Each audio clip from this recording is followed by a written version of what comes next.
Alhamdulillah wassalatu wassalamu ala Rasulillah wa ala alihi wa sahbihi wa man wala.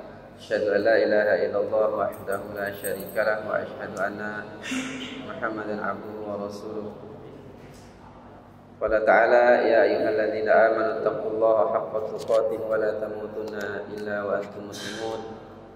Qala Rasulullah sallallahu alaihi wasallam ittaqillaha haitsu ma kunta wa atbi sayyi'atal hasanata tamhuha wa khaliqin nasa bi khuluqin hasan. Alhamdulillah jemaah sekalian, ikhwah fillah rahimani wa rahimakumullah. Pada malam hari ini kita kembali berkumpul ya. Kita sama-sama kembali berkumpul di masjid kita ini dalam rangka kita sama-sama belajar tentang agama ini. Kita masih melanjutkan pelajaran kita dari kitab ini, yaitu Syarah Riyadhus Shalihin, kitab yang ditulis oleh Al-Imam An-Nawawi rahimahullah, seorang ulama yang bermadzhab Syafi'i, yang disyarah oleh Syekh Al-Imam Utsaimin rahimahullah. Malam hari ini kita lanjutkan pembahasan pelajaran kita dari kitab ini, hadis As-Sabi', hadis yang ke-7 dari kitab ini, dari bab Al-Mujahadah atau hadis yang ke-101 dari keseluruhan isi kitab ini. Hadis yang kemarin, hadis yang ke-6 itu riwayat Imam sahabat Abu Hurairah radhiyallahu taala anhu, dan hadis yang sekarang juga ini masih riwayat dari Abu Hurairah radhiyallahu taala anhu. Di sini disebutkan anna Rasulullah sallallahu alaihi wasallam qala, bahwasanya Rasulullah sallallahu alaihi wasallam bersabda, hujibatin naru bisyahwat wa hujibatil jannatu bil makari. Neraka itu dikelilingi atau dipagari oleh Allah. Jadi Allah memagari atau mengelilingi neraka itu dengan syahwat, dengan suatu kesenangan, ya. Sesuatu yang istinya syahwat, ya. Jadi dikelilingi oleh syahwat. Ini neraka. Kemudian wa hujibatil jannatu bil makari. Kemudian Allah Subhanahu wa taala mengelilingi atau memagari neraka ini dengan perkara-perkara yang tidak disukai, perkara-perkara yang benci, perkara-perkara yang berat. Ya. Perkara-perkara yang berat. Hadis ini hadis muttafaqun alaih, riwayat Imam Bukhari dan Imam Muslim. Al-Imam An-Nawawi rahimahullah memasukkan hadis ini ke dalam bab Al-Mujahadah. Ya, sekali lagi saya sering sampaikan di awal-awal kalau kajian itu luar biasa seorang ulama besar seperti Al-Imam An-Nawawi. Ya, yang tidak ada tandingan di antara kita hari ini ya. Tapi sayangnya sebagian kelompok pengajian itu justru membanding-bandingkan Imam An-Nawawi dengan ustadz-ustadz mereka. Katanya ustadz mereka lebih faqih dibanding Imam An-Nawawi. La haula wala quwata illa billah. Ya, Imam An-Nawawi itu ya kalau nulis keluar cahaya di jarinya. Ada ustadz yang begitu sekarang. Kalau nulis keluar cahaya. La ilaha illallah. Ustadz sekarang kan kalau paket habis ilmu kan, udah bisa buka lagi Google. Imam An-Nawawi itu tulis secara Sahih Muslim itu pakai hafalan, Pak. Ya. Dari hadisnya sampai syarahnya itu dihafal semua. Tidak pakai copy paste seperti kita sekarang. Kalau kita sekarang ini hatta ulama sekalipun pasti copy paste. Hatta ulama sekalipun. Karena sudah ada aplikasi semua, ayatnya sudah ada aplikasinya, hadisnya sudah ada aplikasinya. Paling sedikit 1-2 saja yang diketik. Buku-buku juga sudah ada aplikasinya. Tinggal copy paste aja, dibaca pakai laptop, ditandain copy, taruh ke halaman, ya. Kalau mau nulis buku sekarang ini mudah. Tidak ada sulitnya. Beda dengan orang dulu. Nah, Imam An-Nawawi, ya kita kembali ya. Imam An-Nawawi memasukkan hadis ini ke dalam bab yang pas memang untuk kaitan dengan pembahasan kita, yaitu bab Al-Mujahadah, bab bersungguh-sungguh. Nah, bagaimana kita tidak mungkin bersungguh-sungguh sedangkan Nabi sallallahu alaihi wasallam mengatakan di sini ya, hujibatun naru bisyahwat. Hujibatun naru bisyahwat, yaitu Allah Subhanahu wa taala memagari atau mengelilingi neraka itu dengan perkara-perkara syahwat, perkara-perkara yang disukai oleh jiwa manusia. Jadi sesuatu yang disesuai dengan nafsu, itulah yang dipakai oleh Allah Subhanahu wa taala untuk memagari atau mengelilingi neraka ini. Iya. Yang disukai oleh jiwa kita. Ya, jiwa manusia ini diantara contohnya suka bermalas-malasan. Ya, suka bermalas-malasan. Ya. Ya. Kalau ketaatan itu pasti berat. Pasti berat, sholat 5 waktu, ya kan? Kemudian datang ke masjid. Ya. Sholat subuh umpama, sholat subuh itu lagi asik-asik itu. Sholat subuh, apalagi buat yang suka begadang ya, tidurnya di atas jam 12 malam. Berat itu bangunnya itu, lagi asik-asik. Berat.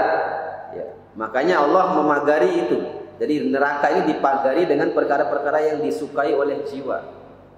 Ya. Puasa di bulan Ramadan dari pagi sampai malam tidak makan, tidak minum. Ya, enak enggak? Enggak enak, Pak. Enggak enak. Jadi kalau kita bicara hawa nafsu kita, jiwa kita tidak enak itu. Ya. Makanya sedikit sekali orang kita ini di antara kita ini yang lolos, ya. Setiap tahun keluarkan zakat, infak, sedekah, enak enggak? Enggak enak, Pak. Datang setan bisikin, sudah capek-capek kerja, ya dari pagi sampai malam, putar otak bisnis, putar modal, harus keluarkan lagi sekian persen. Enggak enak. Ya. Itu baru bicara ketaatan, belum lagi kita bicara maksiat, ya. Ya. Hujibatun naru bisyahwat. Allah mengelilingi neraka ini dengan syahwat, dengan sesuatu yang disukai oleh jiwa. Cenderung manusia ke sana. Maksiat itu rata-rata jiwa manusia itu cenderung ke sana. Inna nafsa la amaratun bisu. La amaratun bisu, ya. Jiwa manusia ini, ya, nafsu manusia ini ya cenderung kepada perbuatan buruk semua. Ya. Zina, minum-minuman keras, ya, semua kesenangan, ya, semua kesenangan, ya. Makanya Rasulullah di sini menggambarkan ketika seseorang itu melakukan maksiat, ya sesuatu yang disukai oleh hawa nafsu dia, ya. Umpama saya kasih contoh, ya, ini surga, ya, taruh contoh saja. Surga. Nah, Allah pagari surga ini biar gampang aja. Allah pagari surga ini nih. Neraka. Ini neraka. Allah pagari neraka ini dengan syahwat. Ini syahwat di luar ini. Ya. Syekh Utsaimin rahimahullah menjelaskan dalam syarah hadis ini, beliau mengatakan ketika seseorang dia masuk ke sini, dia main sekitar sini, ya, dia main di sekitar sini, di syahwat ini. Kesenangan semua. Entah apa kesenangan itu yang disukai oleh jiwa. Umpama minum-minuman keras, mabuk-mabukan, ya. Nah, pada saat yang sama dia sedang merusak pagar ini, dan dia akan kecebur ke dalam neraka ini. Padahal pagar ini sebetulnya untuk melindungi dia tadi. Ya, harusnya pagarnya dijauhi, bukan untuk didekati. Ya, tapi ketika seorang mendekati pagar ini, mendekati dinding tembok ini, ya, mendekati penghalang ini, pada saat yang sama dia akan merusak pagar ini, penghalangnya. Maka dengan begitu mudah dia akan masuk ke dalam neraka. Itu maksud. Ya. Makanya pagar, dan pagar ini bukan pagar yang nggak enak, pagar enak semua ini. Ya. Jadi jiwa itu condong kepada pagar-pagar yang seperti ini. Ya, maksiat. Ya. Mabuk-mabukan, narkoba. Ya. Siapa yang tidak suka dengan jiwa-jiwa hawa nafsu seperti itu? Berzina, na'udzubillah. Ya. Dan perkara-perkara lainnya, ya. Nah, semua itu dilakukan, ya, sebagai ujian untuk kita semua. Yang harusnya dijauhi pagar-pagar ini, ya. Nah, kemudian sebaliknya Rasulullah SAW bersabda, wa hujibatul jannatu bil makari. Dan Allah memagari surga. Kalau tadi neraka, sekarang surga. Surga dengan perkara-perkara yang dibenci oleh jiwa. Ini perkara yang dibenci oleh jiwa. Perbedaannya dengan neraka, kalau tadi Kita harus menjauhi pagar-pagar tadi, tapi yang ini tidak. Pagar atau sesuatu yang mengelilingi surga ini kita dianjurkan, bahkan diperintahkan untuk mendekat. Ketika kita masuk ke pagar ini, pada saat yang sama kita masuk ke dalam surga Allah Subhanahu wa taala. Pagarnya apa tadi? Ibadah, salat, puasa, infak, sedekah, zakat, haji, itu pagar-pagar. Itu perkara-perkara yang jiwa tidak suka sebetulnya itu. Jiwa manusia tidak suka sebetulnya. Bagaimana suka lagi asik-asik kerja, harus meninggalkan pekerjaan ketika berkumandang azan. Lagi enak-enak tidur, ya terutama siang jam asar ya, itu waktu istirahat itu. Asar sama subuh itu waktu-waktu tidur itu. Waktu-waktu tidur. Seorang maka tidak sedikit ya yang murtad gara-gara perkara-perkara seperti ini. Siapa yang yang dari siapa namanya? Ya, yang keluar di YouTube itu siapa saya lupa. Yang jadi pendeta sekarang.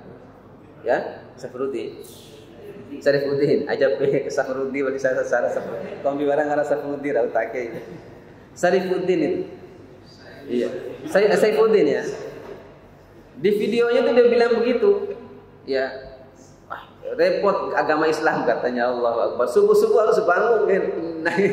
Desoat. Iya. Ya, ujian itu sebetulnya ujian buat dia. Ya, kemarin saya sudah sebutkan yang pertemuan yang bulan-bulan lalu kalau tidak salah. Perintah dan larangan ini ujian bagi kita. Jadi perintah dan larangan itu adalah ujian. Ya. Perintah dan larangan ini ujian. Ya. Perintah ujian, larangan juga ujian. Mampu nggak kita melewati ujian itu? Maka kalau sudah mampu melewati ujian, ya hasilnya kita akan terima nanti. Surga Allah Subhanahu wa taala. Ya, seperti itu. Macam-macam dia bilang, termasuk mandi junub gitu. Subuh-subuh harus mandi junub. Allahu Akbar. Ya. Ya. Lagi dia bilang masa batal kentut batal wudu harus ambil ulang. Itu angin saja katanya Allah. Itu otaknya sudah dicuci. Iblis yang cuci otaknya itu, bukan salah-salah orang itu.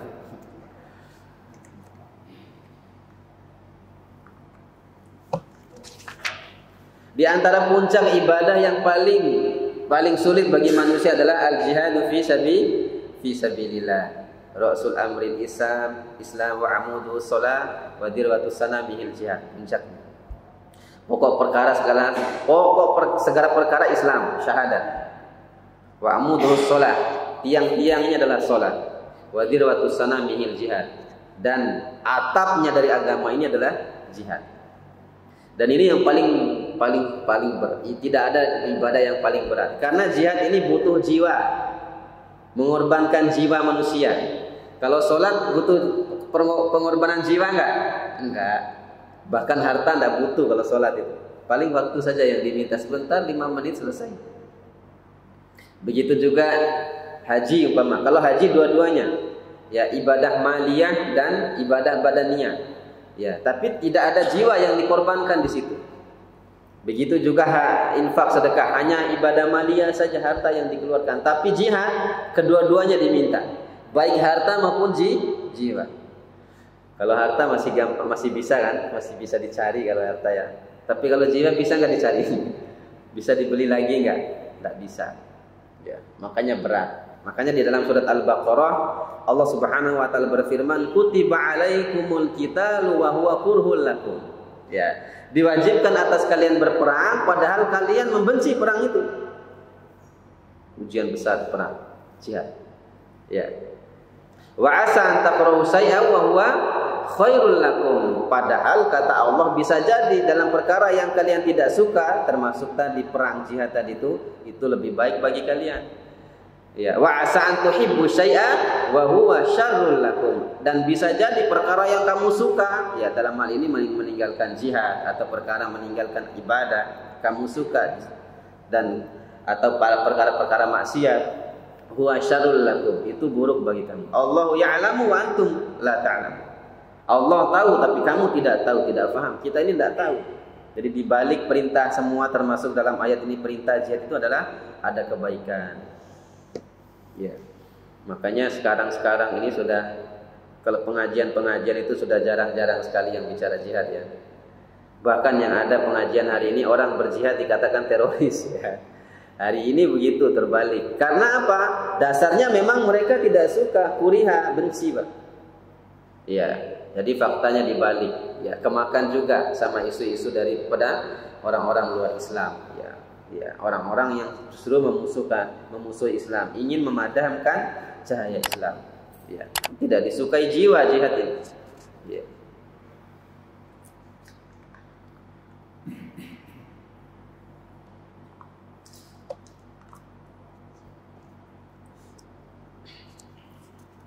Makanya dulu orang-orang munafik, ya, orang-orang munafik di zaman Rasulullah SAW, kalau datang perintah berjihad, Rasulullah dan para sahabat berangkat berjihad, oleh alasan sedang banyak alasan. Ya, orang-orang munafik begitu, mereka beriman dengan lisan, tapi hatiku kufur, kafir hatinya. Jadi mereka menyembunyikan kekafiran di dalam hati, itu munafik tulen itu. Ya, nifak akbar. Ya, lisan saja beriman di hadapan kaum muslimin beriman, tapi isinya itu di dalam zong, tidak ada isi sama sekali iman itu, alias kafir. Ya. Allah Subhanahu wa taala mengabadikan bagaimana sikap orang-orang munafik ya. Ya, ketika diajak berjihad oleh Nabi sallallahu alaihi wasallam, Allah berfirman, farihal mukhallafuna bimaq'adihim. Ya, orang-orang munafik itu bergembira ya, karena mereka hanya duduk-duduk saja. Ya, hanya duduk-duduk saja. Khilafah Rasulullah sallallahu alaihi wasallam wa karihu ayyujahidu bi amwalihim wa anfusihim. Karena mereka tidak berangkat bersama Nabi dan pasukannya untuk berjihad. Dan mereka benci, tidak suka mereka ibadah jihad ini harus berangkat mengorbankan harta dan jiwa mereka. Ya, harta sekaligus jiwa. Ya. Fi sabilillah, di jalan Allah Subhanahu wa taala. Wa qalu, ya, dan mereka orang-orang munafik itu berkata,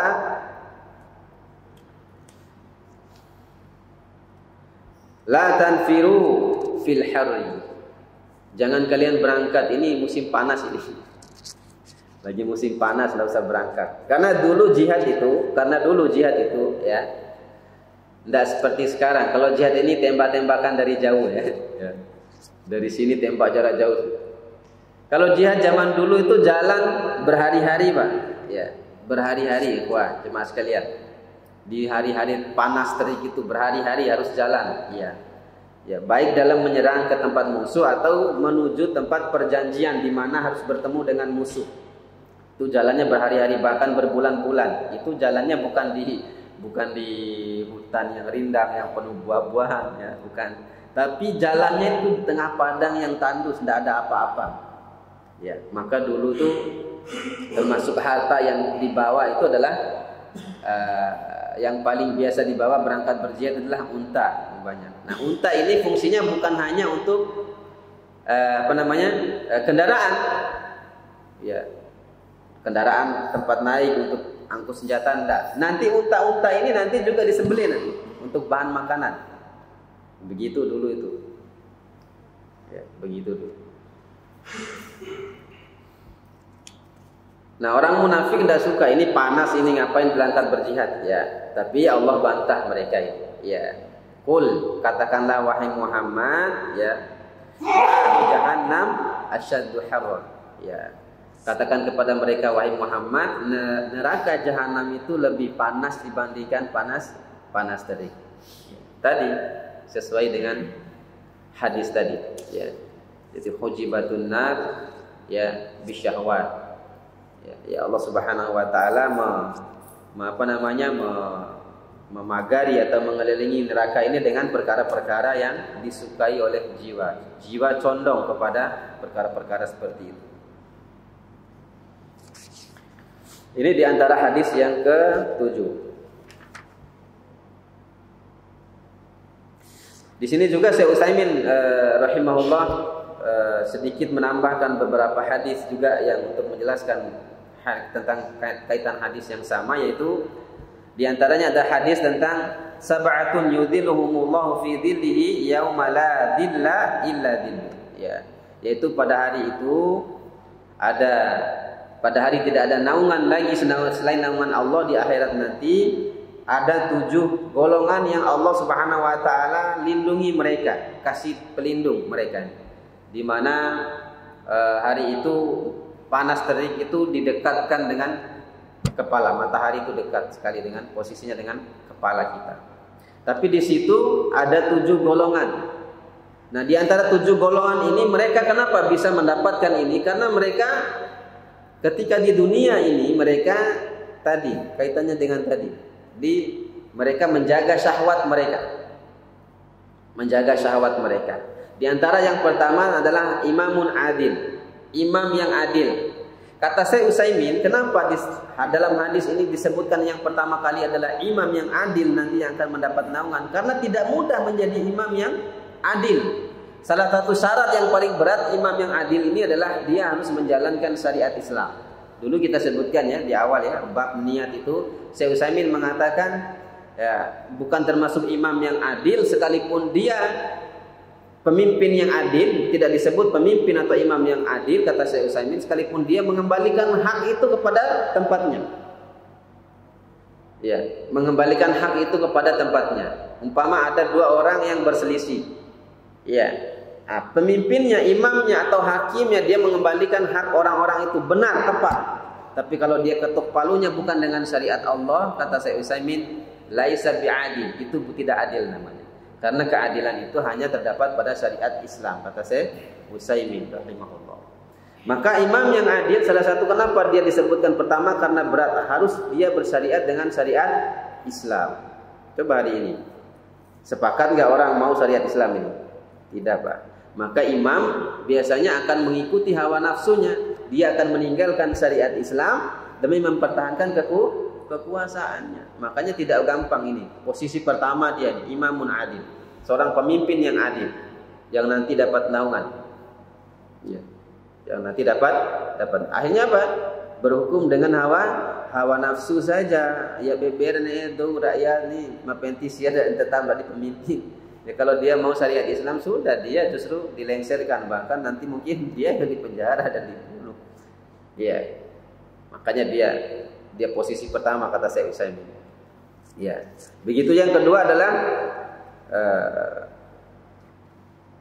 syabun nasya'a fi ta'atillah, yaitu seorang pemuda yang tumbuh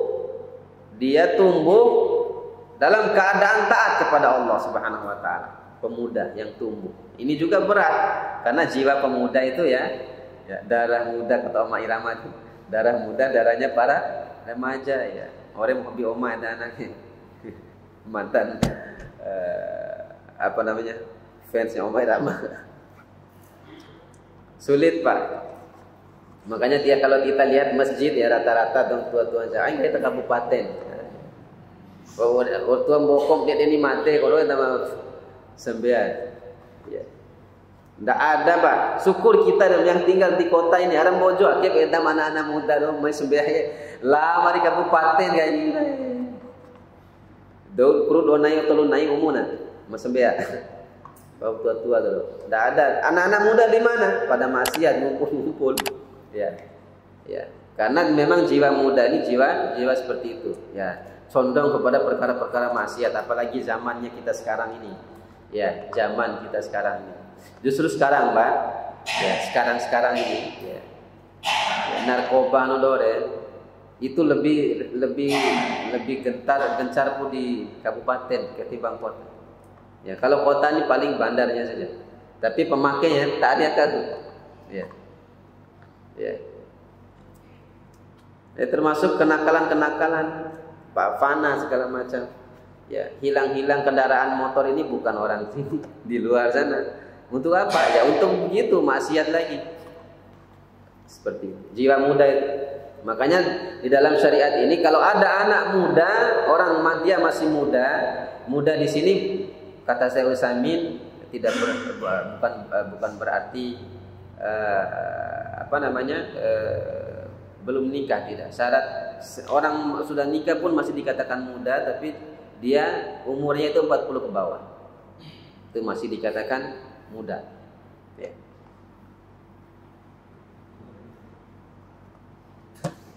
Berarti orang anak muda ini Pak Kisman masih muda. Pak Sulaiman. Anak muda anjal. Anak muda pensiun.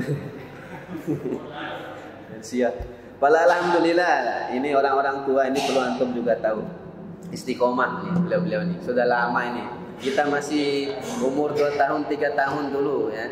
Sudah tahun 80 ya, sudah ngaji orang-orang ini, orang-orang tua kita ini. Ya, sampai hari ini masih istiqomah. Ini jadi teladan kita juga. Ya, kita belum tentu Pak bisa istiqomah seperti beliau-beliau ini. Bayangkan, masih semangat belajar ini. Ini tahun 80-an sudah ngaji Pak. Dia ilmu tuh oke kau tahu otot terang nak bini. Ya, tapi tetap belajar itu tetap semangat untuk menghadiri kajian itu. Ya, mudah-mudahan kita bisa istiqomah seperti beliau-beliau ini. Nah, kemudian selanjutnya adalah dalam hadis ini kata Syekh Samin juga ya, yaitu seorang yang rajulun qalbu ya mu'allaqun bil masajid, yaitu seorang laki-laki yang hatinya itu terpaut selalu dengan masjid, rindu dengan masjid. Ya, rindu dengan masjid. Ini juga berat, Pak. Ya. Kita banyak rindu dengan bisnis kita, rindu dengan pekerjaan kita, rindu dengan anak istri kita, rindu dengan HP, rindunya dengan HP. Ya, berat juga, apalagi zaman kita sekarang. Ini yang termasuk dapat itu, rindu dengan masjid, terpaut selalu. Di mana-mana, di tempat kerja dia konsentrasi, ya, azan atau bunyi. Ya, di mana-mana ketika keluar, tidak ada lain, beliau hati selalu di masjid. Ya, wa rajulani tahabban fillahi istama'ani alaihi wa tafarraqan alaihi. Ya, dan juga selanjutnya adalah laki-laki, dua orang laki-laki yang mencintai karena Allah. Mereka bertemu karena Allah dan juga berpisah karena Allah. Ya. Begitu juga selanjutnya wa rajulun da'at imra'atan dzata mansibin wa jamalin. Ini yang berat lagi. Ya, yaitu seorang laki-laki yang diajak oleh seorang perempuan cantik kaya lagi. Cantik kaya diajak Hari Ismail. Sudah cantik kaya, Pak. Ya. Ini bukan janda ini. Ya, perawan. Dia yang ngajak kita. Ya. Ini salah-salah bisa goyah iman ini. Ya, makanya dia mendapatkan tadi, dia termasuk orang seperti ini mendapatkan tadi. Karena berat urusan dia di dunia, berat dia nih. Berat, ya. Menghadapi cobaan yang berat bagi laki-laki, ya, bagi laki-laki sejati ya. Kalau laki-laki separuh enggak tahu saya nih, enggak berat mungkin kayaknya. Ya. Dia sudah ini tantangan berat dia di dunia, nanti akhirat kalau dia lolos ini, ya ketika ada seorang perempuan cantik masih muda, perawan ting-ting, banyak harta menawarkan diri kepada dia, ya. Tapi dia menolak, kan berat. Akhirnya dia mendapatkan naungan tadi di akhirat. Ya. Kemudian yang juga berat adalah rajulun tasaddaqa bi shadaqatin fa akhfaha hatta la ta'lamu shimaluhu ma tunfiqu yaminuhu min syiddati ikhlasihi. Ya. Yaitu seorang laki-laki yang dia rajin infak, sedekah, ya, saking dia menyembunyikan infak sedekahnya, tangan kanan yang keluarkan infak, tangan kiri tidak tahu, Pak. Ya. Sebab termasuk ibadah ini juga berat. Kenapa? Ibadah-ibadah sembunyi ini berat. Infak, tahajud, puasa itu berat. Karena kita dengan Allah saja yang tahu. Ya, karenanya sedikit sekali orang yang mampu. Sedikit sekali orang yang mampu. Ya. Ada dua peluang nanti kalau ibadah-ibadah seperti ini. Kalau dia tidak riak, kalau kemungkinan riak sulit. Tapi nanti ketika lewat dia mampu melawan riak, akan ada satu musuh lagi, sum'ah. Dia memperdengarkan. Iya. Tahajud tidak ada yang tahu, Pak. Ya, kita dengan Allah saja kan. Tapi naisidi ngaisya, maisya ke madar kala-kala. Tiada madanah ke ngaisya. Tahajud nah ke sangat di. Ya. Itu sum'ah, jadi dia perdengarkan. Tidak ada harganya lagi amal itu jadinya. Makanya dia termasuk orang yang nanti dapat nanti, karena yang dapat naungan nanti. Kemudian yang terakhir adalah rajulun dzakarallaha khalian fa fadat 'ainahu, yaitu seorang hamba Allah, seorang laki-laki yang dia ingat dosa-dosanya, dia bangun tengah malam ingat dosa-dosanya, kemudian dia zikir ingat kepada Allah Subhanahu wa taala, kemudian dengan itu dia meneteskan air mata. Ini salah satu di antara orang yang akan mendapatkan naungan nanti di akhirat kelak. Ya, di akhirat kelak. Sebentar lagi kita masuk bulan Ramadan. Ya. Ya. Yang paling memungkinkan untuk ibadah yang terakhir ini adalah ketika itikaf. Ibadah itikaf itu yang paling memungkinkan kita untuk meneteskan air mata. Ya. Karena dia pada saat itu konsentrasi ibadah, ya, tidak disibukkan dengan perkara-perkara dunia lain. Kemudian selanjutnya hadis yang ke-8 dalam bab ini, atau hadis yang ke-102 dalam keseluruhan isi buku. Ya. An Abi Abdillah Hudzaifah bin Yaman, dari Abu Abdillah Hudzaifah bin Yaman radhiyallahu anhuma. Qala, dia mengatakan, sholaitu ma'an Nabi sallallahu alaihi wasallam dzata lailatin. Saya pernah salat bersama Nabi sallallahu alaihi wasallam satu malam. Ini kaitannya dengan masih di bab ini, mujahadah. Ini menunjukkan bagaimana mujahadahnya Nabi dalam ibadah. Padahal Nabi luar biasa, sudah dijamin surga, dijaga dari api neraka, tapi masih mujahadah dalam ibadah. Nah, Hudzaifah bercerita bahwasanya dia pernah salat malam bersama Nabi sallallahu alaihi wasallam, tahajud ini ya. Faftahal Baqarah. Kemudian Nabi setelah di rakaat awal, setelah Nabi membaca surat Al-Fatihah, beliau membaca surat Al-Baqarah. Ini salat berdua saja nih, Nabi dan Hudzaifah salat berdua saja. Salat jamaah berdua, tahajud. Ya, faqultu yarka'u indal mi'ah. Ketika Nabi asik membaca surat Al-Baqarah, kata Hudzaifah, ya, saking panjangnya Nabi membaca, Hudzaifah mengatakan mungkin Nabi ini tunggu nanti pas di rakaat 100 baru Nabi ruku, kata Hudzaifah. Coba bayangkan ya, Al-Baqarah itu bukan pendek-pendek ayatnya, panjang-panjang. Ya. Jadi Hudzaifah mengatakan mungkin nanti Nabi mau ruku di surat yang ayat yang ke-100. Ternyata kata Hudzaifah, ya, sumamado, ternyata enggak. Setelah lewat ayat yang 100, baca terus, masih baca Nabi. Surat Al-Baqarah ini. Ya, surat Al-Baqarah masih baca Nabi sallallahu alaihi wasallam. Ya. Faqultu yusolli biha fi raka'atin. Ya. Maka Hudzaifah mengatakan, oh mungkin Nabi ini mau menyelesaikan surat Al-Baqarah saja. Berapa ratus ayat surat Al-Baqarah? Ya, 286 ayat. Hampir 3 juz. Ya, hampir 3 juz. Sedikit 3 juz, hanya beberapa rubu saja. Ya. Hudzaifah saking lamanya berdiri Nabi, kombing kori surat Al-Baqarah peruku ke. Coba bayangkan itu. Ya. Kemudian famadha, ternyata lewat lagi. Ya, surat Al-Baqarah lewat, Pak, ya. Fakultu yarka' biha, ya. Ya, mungkin ini pas terakhir ayat ini mau ruku Nabi ini. Ternyata tidak. Ya. Kemudian faftahan nisa. Selesai surat Al-Baqarah, tidak ruku Nabi, ternyata Nabi melanjutkan dengan surat An-Nisa. Jadi Al-Baqarah itu lompat ke An-Nisa. Harusnya ke Ali Imran dulu kan, tapi tidak. Ini menunjukkan boleh lompat-lompat surat itu. Jadi tidak mesti ayat umpama rakaat pertama, rakaat kedua, tidak mesti mengurut gitu maksudnya. Sudah aja tuh? Hah? Oh iya. Nanti panjang hadisnya ini, nanti insya Allah kita baca pada pertemuan yang selanjutnya nanti. Insya Allah kita jelaskan hadis ini. Hadis ini luar biasa sekaligus juga banyak mengandung pelajaran fikih di dalam hadis ini. Nanti kita akan bahas pada pertemuan yang akan datang.